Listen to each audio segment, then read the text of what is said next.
पिछले पीरियड में हमने n के बारे में बात की थी कि n बराबर 2 हो तो संकरण होगा sp2, sp होगा, n बराबर 3 हो तो sp2, इस प्रकार की बात।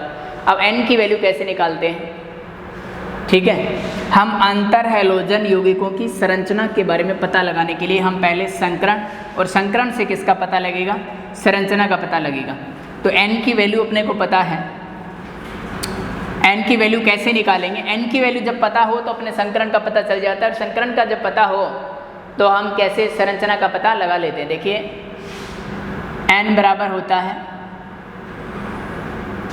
n बराबर है केंद्रीय परमाणु में संयोजी इलेक्ट्रॉन की संख्या।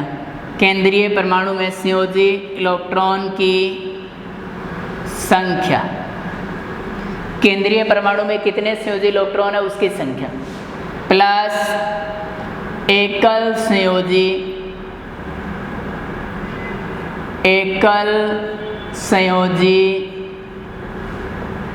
परमाणु की संख्या, एकल संयोजी परमाणु की संख्या, एकल संयोजी परमाणु की संख्या, प्लस माइनस आवेश, प्लस माइनस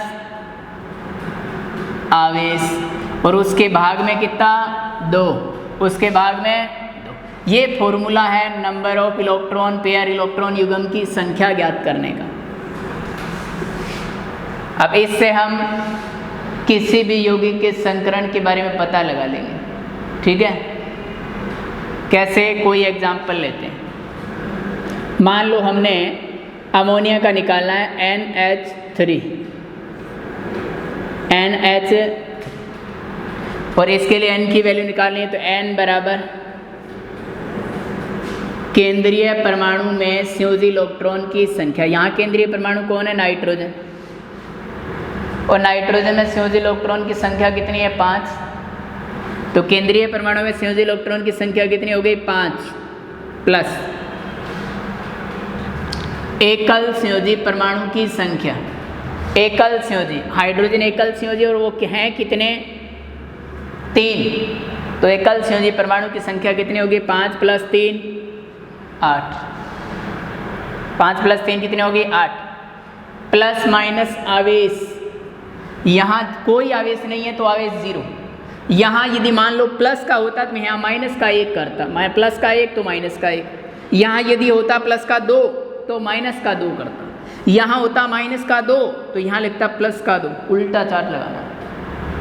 ठीक है, तो 5 प्लस 3, कोई आवेश नहीं है तो प्लस 0, कोई आवेश नहीं है तो प्लस 0, और भाग लगाया 2, 5 और 3 8, 8 में 2 का भाग लगाया 4, n की वैल्यू आई 4, और n की वैल्यू 4 आई तो संकरण हो गया sp3। कौन सा संकरण हुआ? sp3 हुआ। कौन सा हुआ? sp3। और एग्जाम्पल देखो, यदि मैंने एग्जाम्पल लिया SO4-2 का, किसका एग्जाम्पल लिया? SO4-2 का। केंद्रीय परमाणु S में संयोजी इलेक्ट्रॉन 6, एक ही वर्ग के सभी सदस्यों में संयोजी इलेक्ट्रॉन की संख्या सेम, OS। ऑक्सीजन में 6 तो S में भी कितने? 6। n बराबर 6 प्लस एकल संयोजी परमाणु की संख्या। ऑक्सीजन एकल संयोजी नहीं है, हाइड्रोजन और हैलोजन एकल संयोजी है, ऑक्सीजन एकल संयोजी नहीं है। तो एकल संयोजी 0, तो 6 प्लस 0, इसके ऊपर माइनस का 2 चार्ज है तो यहाँ प्लस का कितना लगाऊंगा? 2, और भाग में 2, 6 और 2 8, 8 में 2 का भाग लगाया, 8 में 2 का भाग लगाया 4, 8 में 2 का भाग लगाया 4। n की वैल्यू कितनी आई? 4 आई। n की वैल्यू कितनी आई? 4। जब n की वैल्यू 4 तो वही संकरण कौन सा आया? sp3 आया। कौन सा आया? sp3। ठीक है, इसी प्रकार और देखो अंतर हैलोजन यौगिक की बात करते हैं, उनमें देख लेते हैं। उनमें किसकी बात की थी हमने? हम बात कर रहे थे ICl3 की। अरे किसकी बात कर रहे थे? आयोडीन ट्राइक्लोराइड, ये लो आयोडीन ट्राइक्लोराइड ICl3। संकरण चेक करते हैं। केंद्रीय परमाणु I में संयोजी इलेक्ट्रॉन, हैलोजन में संयोजी इलेक्ट्रॉन 7 संयोजी इलेक्ट्रॉन होते हैं। कितने होते हैं? 7। तो I में संयोजी इलेक्ट्रॉन 7, N बराबर केंद्रीय परमाणु में संयोजी इलेक्ट्रॉन 7 प्लस Cl जुड़े हुए हैं 3। कितने जुड़े हुए हैं? 3। केंद्रीय परमाणु में संयोजी इलेक्ट्रॉन 7 हो गए। अब एकल संयोजी परमाणु की संख्या, हेलोजन एकल संयोजी होते हैं और कितने जुड़े हैं? 3। तो 7 प्लस 3, 7 प्लस 3 कितने हो गए? 10। यहाँ कोई आवेश नहीं है तो यहाँ 0 और 10 में 2 का भाग लगाया, n की वैल्यू कितनी आई? 5।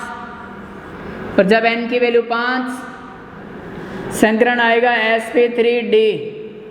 कौन सा आएगा? sp3d आएगा।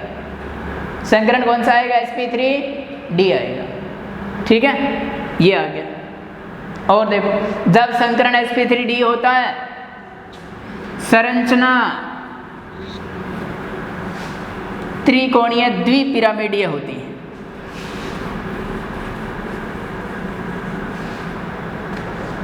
जब ICl3 की बात कर रहे हैं, अपने ICl3 के बारे में ही पढ़ रहे थे। संकरण कौन सा आया?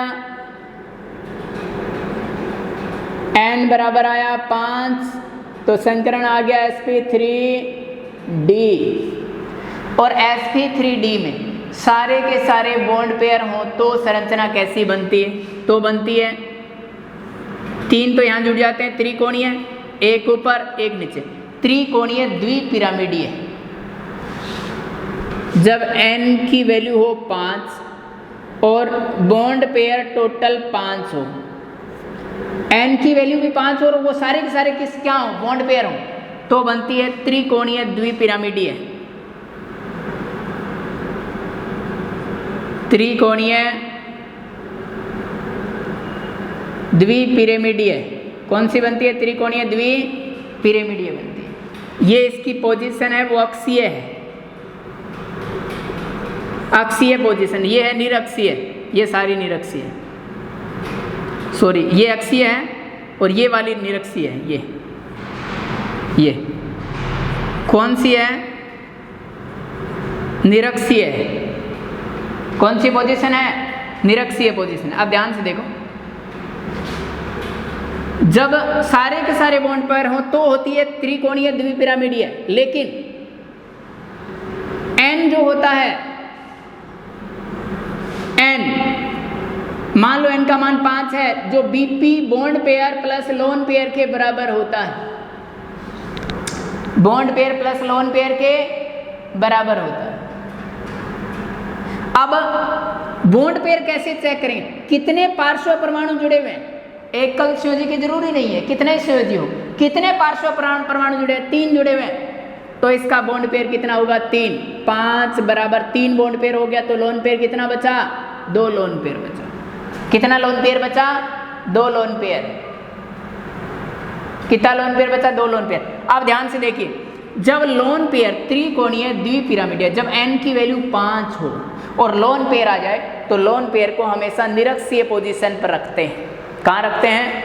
निरक्षीय पोजीशन पर। बेंट रूल के अकॉर्डिंग लोन पेयर को हमेशा कहाँ रखते हैं? निरक्षीय पोजीशन पर। ये अक्षीय हो गए, निरक्षीय कौन सी हो? ये हमारे पास लोन पेयर 2 हैं, 2 हो गए तो 2 वाली साइड में रखूँगा।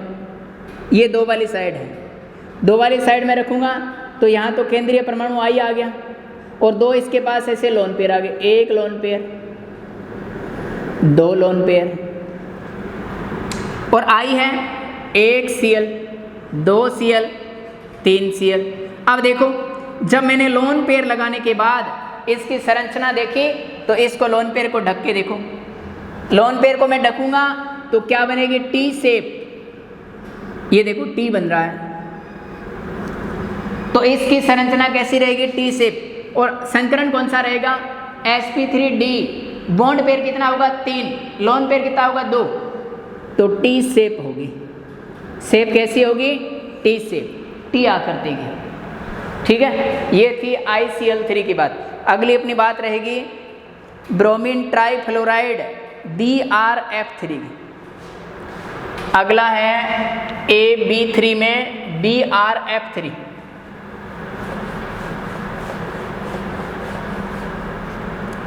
BrF3 AB3 प्रकार के अंतरा हेलोजन में BrF3 की बात है। BrF3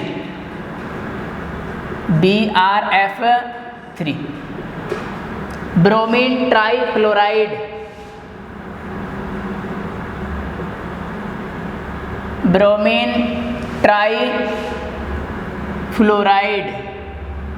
bromine trifluoride. और ब्रोमीन ट्राइफ्लोराइड में निर्माण कैसे करेंगे? ब्रोमीन का संपर्क F2 से करवाऊंगा। किससे करवाऊंगा? F2 से। Br2 प्लस 3F2 क्या बनाएगा? 2BrF3 bromine trifluoride. क्या बना लेगा? Bromine trifluoride. इसके अलावा यदि HBr के साथ F2 का संपर्क करवाऊं तो भी क्या बन जाएगा? BrF3 प्लस HF प्लस क्या बन जाएगा? HF बन जाएगा। ठीक है, इसके यदि BrF3 F2 के संपर्क में आता है, किसके संपर्क में आता है? F2 के, तो ये बोरोन का पेंटाफ्लोराइड में भी बदल जाता है। BrF3 F2 के संपर्क में आता है तो यह ब्रोमीन के पेंटाफ्लोराइड में भी बदल जाता है। किस में बदल जाता है? ब्रोमीन के पेंटाफ्लोराइड में, ब्रोमीन के पेंटाफ्लोराइड में भी बदल जाता है। ठीक है, अब आती है AB5 प्रकार के अंतरा हेलोजन। AB3 का पढ़ लिया,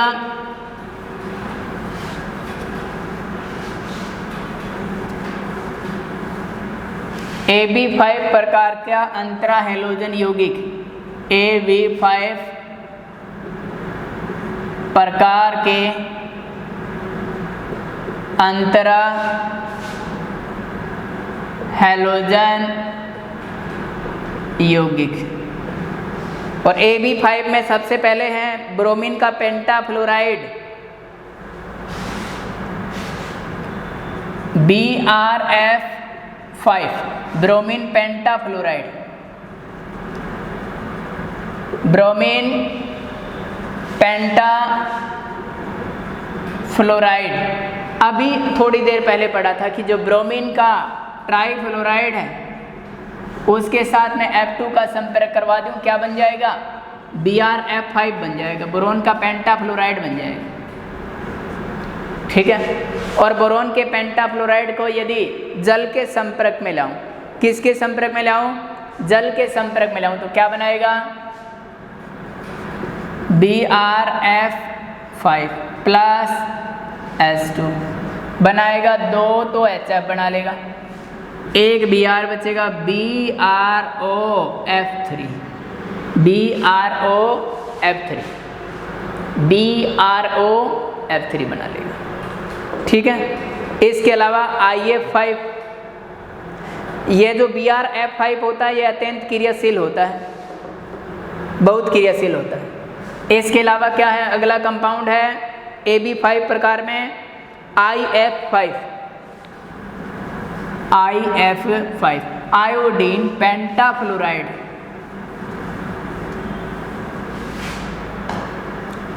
BrF5 में संकरण देखा जाए तो संकरण कैसा होगा?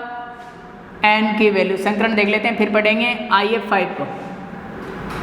केंद्रीय परमाणु में संयोजी इलेक्ट्रॉन 7, एकल संयोजी परमाणु की संख्या 5, 7 और 5 12, 12 में 2 का भाग लगाया 6, तो आकृति कैसी बनेगी? 4 तो कोणों पर जुड़ जाएंगे वर्ग में, और एक यहाँ लोन पेयर आएगा, एक नीचे जुड़ेगा, बनेगी वर्ग पिरामिडीय। कैसी बनेगी? वर्ग पिरामिडीय। छऊ के छऊ हो तो अष्टफल की है, ऐसे जुड़ जाएगी एक ऊपर। लेकिन एक लोन पेयर है, लोन पेयर का पता कैसे चला? n की वैल्यू 5 है, 6 n की वैल्यू कितनी है? 6। पार्श्व परमाणु 5 जुड़े हुए, तो 5 तो हो गए बॉन्ड पेयर, एक क्या बच गया? लोन पेयर बच गया। तो लोन पेयर को मैं यहाँ लगाऊंगा। जब लोन पेयर को मैं ढक के देखूंगा तो वर्ग पिरामिडीय बनेगी। शेप कैसी होगी? वर्ग पिरामिडीय।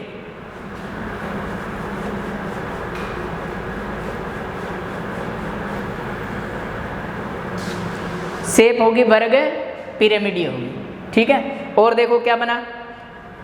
IF5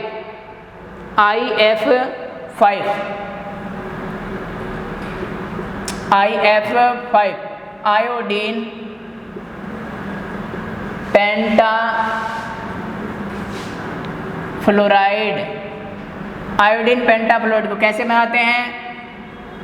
I2+5F2 बनाएगा क्या? 2IF5। क्या बनाएगा? 2IF5। इसके अलावा AgF के संपर्क में लाकर भी IF5 को बना सकते हैं। कैसे बनाते हैं? AgF के संपर्क में लाकर 3I2+5AgF बनेगा क्या? 5Ag 5I के साथ बाहर निकल जाएगा, 5AgI। यहाँ एक I बच गया, यहाँ F5 बच गए। क्या बना लेंगे? IF5। क्या बना लेंगे? IF5 बना लेंगे। और क्या है? IF को जल के संपर्क में लाएंगे तो ये क्या बना लेगा? Br की तरह BrO3 बना रहा था, ये बनाएगा IOF3। किसके संपर्क में लाऊं मैं? जल के संपर्क में लाऊं तो किस में बदलेगा? देखो, IF5+H2 जल अपघटित होगा, 2 हाइड्रोजन 2 F के साथ बाहर निकलेगा 2HF। क्या बाहर निकलेगा? 2HF बाहर निकलेगा, ठीक है। और क्या बनेगा? देखो यहाँ क्या बचा? I3, एक ऑक्सीजन बच गई, बना IOF3 में बदल गया। और देखो संरचना की बात की जाए तो कैसी संरचना बनेगी? देखो IF में I के पास संयोजी इलेक्ट्रॉन की संख्या कितनी है? 7। एकल संयोजी परमाणु 5, 12 में 2 का भाग लगाया 6, n की वैल्यू 6, संकरण sp3d2 और पार्श्व परमाणु 5 जुड़े हुए हैं।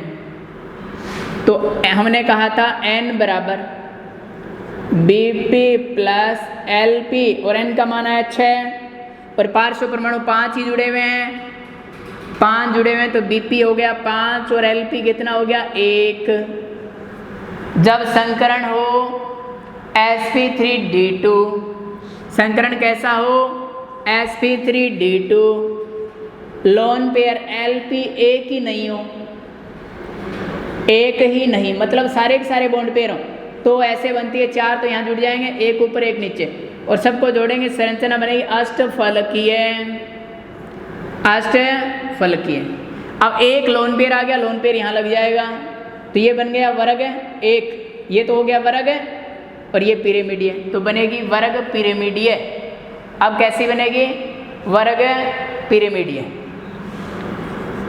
तो संकरण तो रहेगा sp3d2, आकृति रहेगी वर्ग पिरामिडीय, वर्ग पिरामिडीय रहेगी।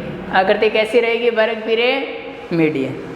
अब देखो AF5 के बारे में, अब आता है AB7 के बारे में, IF7, AB7 के बारे में।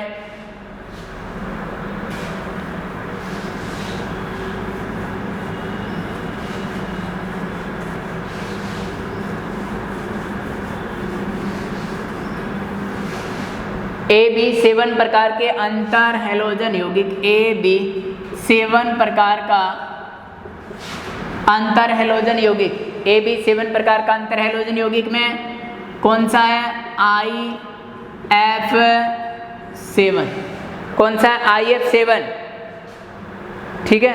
तो क्या होता है इसमें, IF5 को जब गर्म करते हैं, IF5 को जब गर्म करते हैं, C1 IF5 को जब गर्म करते हैं, हीट देते हैं, क्या करते हैं, हीट देते हैं, तो ये किस में बदलता है, ये बदलता है IF7 में। किस में बदलता है, IF7 में बदलता है। किस में बदलता है, IF7 में, ठीक है। जब इसको हीट देंगे, IF7 को हीट देंगे, सॉरी IF5 को हीट देंगे, अरे हम 7 तो बना रहे हैं ना, IF5 को हीट देंगे तो ये किस में बदलेगा, ये बदलेगा I57 प्लस I2 में बदलेगा। और किस में बदलेगा, I2 में बदलेगा। रंगहीन द्रव होता है, अत्यंत क्रियाशील होता है। रंगहीन द्रव प्रकृति का होता है, अत्यंत क्रियाशील होता है। रंगहीन द्रव प्रकृति का और अत्यंत अधिक क्रियाशील होता है, अधिक क्रियाशील होता है। अधिक क्या होता है, क्रियाशील। अब आकृति देखो कैसी बनेगी, IF7 की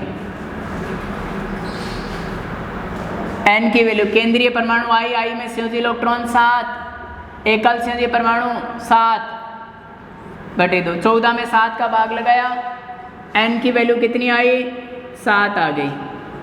जब N की वैल्यू 7 होती, N बराबर Bp प्लस Lp, N की value bond pair lone pair के बराबर, और पार्श्व परमाणु जितने जुड़े हैं वो सारे बॉन्ड पेयर, तो 7 बराबर 7, तो लोन पेयर कहाँ है, यहाँ 0। तो जब N की वैल्यू 7 आए, संकरण आएगा sp3d3, और सारे के सारे हों Bp, सारे क्या हों Bp। तो आकृति कैसी बनती है, 5 तो यहाँ जुड़ते हैं, 1 2 3 4 5, एक ऊपर और एक नीचे, पंचकोणीय द्विपिरामिडीय। शेप कैसी होती है, पंचकोणीय द्विपिरामिडीय। I है, I सेंटर में आ गया, F जोड़ो, F F F F F F और F, बनेगी कैसी, पंचकोणीय द्विपिरामिडीय। शेप कैसी रहती है, पंचकोणीय द्विपिरामिडीय। इसके बाद आती है पॉलीहेलाइड्स, और पॉलीहेलाइड्स में बात आती है I3 माइनस की। किसकी बात आती है, I3 माइनस की।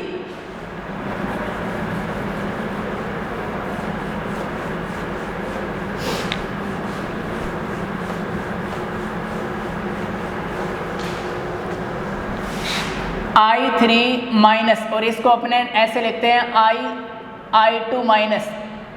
सबसे पहली बात, N की वैल्यू, N की वैल्यू, केंद्रीय परमाणु में संयोजी इलेक्ट्रॉन 7 प्लस एकल संयोजी 2, और ऊपर माइनस का चार्ज है, तो यहाँ किसका लगाऊंगा, प्लस का 1, और भाग लगा दूँ 2 का।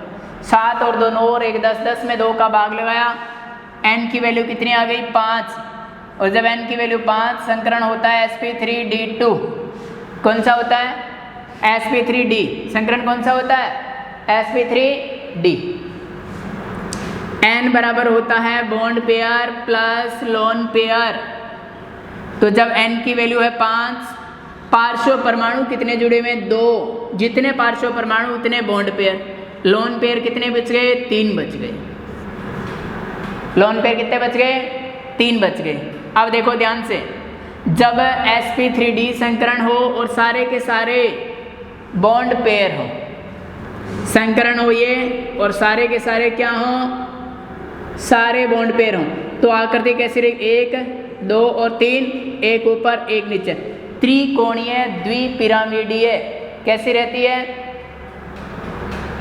त्रिकोणीय द्विपिरामिडीय रहती है, ठीक है। लेकिन यहाँ तो अपने पास लोन पेयर भी है, जब सारे बॉन्ड पेयर हो तब ऐसी होती है। यहाँ I3 माइनस की अलग होगी, ध्यान रखना, क्योंकि उसके पास 3 लोन पेयर भी है। तो ये पोजीशन कौन सी पोजीशन होती है, अक्षीय। ये कौन सी पोजीशन है, निरक्षीय पोजीशन। कौन सी पोजीशन है, निरक्षीय पोजीशन। कौन सी है, निरक्षीय। आप ध्यान दो थोड़ा सा, मैंने पिछले एग्जाम्पल में कुछ तुम्हें बताया होगा, मैंने कहा था कि जब बेंट रूल में तुम्हें बताया कि जब सारे के सारे बॉन्ड पेयर हों तो आकृति रहती है त्रिकोणीय द्विपिरामिडीय, लेकिन जब लोन पेयर आने शुरू हो जाएं, जब लोन पेयर आने शुरू हो जाएं तो लोन पेयर को हमेशा निरक्षीय पोजीशन पर लगाते हैं। लोन पेयर आ जाए तो लोन पेयर आ जाए तो उसे हमेशा निरक्षीय पोजीशन पर, उसे हमेशा निरक्षीय पोजीशन पर, उसे हमेशा निरक्षीय स्थिति पर लगाते हैं।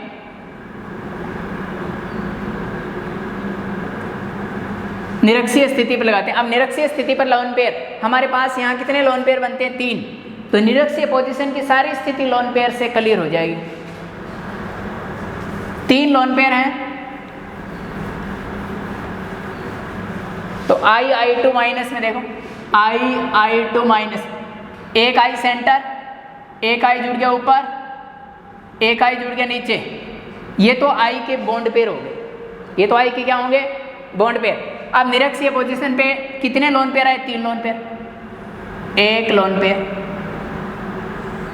2 लोन पेयर, 3 लोन पेयर, ये पोजीशन आ गई।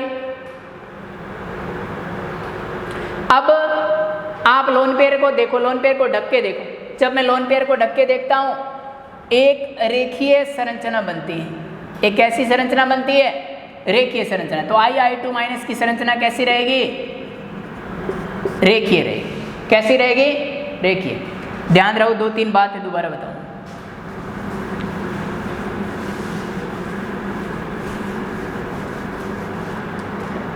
n की वैल्यू 5 और सारे क्या हों?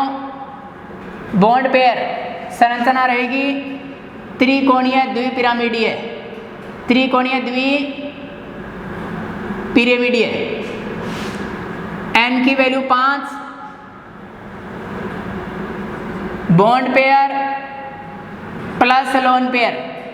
जब बॉन्ड पेयर हो 4 और लोन पेयर हो 1, तो लोन पेयर बॉन्ड पेयर 4 हो तो यहाँ लगा दो 4, 1 लोन पेयर ही आ गया। इसको देखो, K बनेगा, K शेप। तो क्या रहेगी? K shape. और K शेप को और नाम है सीसा। जब n की वैल्यू हो 5, bond pair plus lone pair, bond pair हो 3 और लोन पेयर हो 2 लोन पेयर हो तो ऐसी एक यहाँ जुड़ जाएगा, 2 साइड में लोन पेयर 1, 2, और ढक के देखेंगे तो T शेप बनेगी। कौन सी बनेगी? T shape, T shape. और जब n की वैल्यू हो 5 और बॉन्ड पेयर हो 2, लोन पेयर 3 हो तो ये स्थिति है कैसी बनेगी?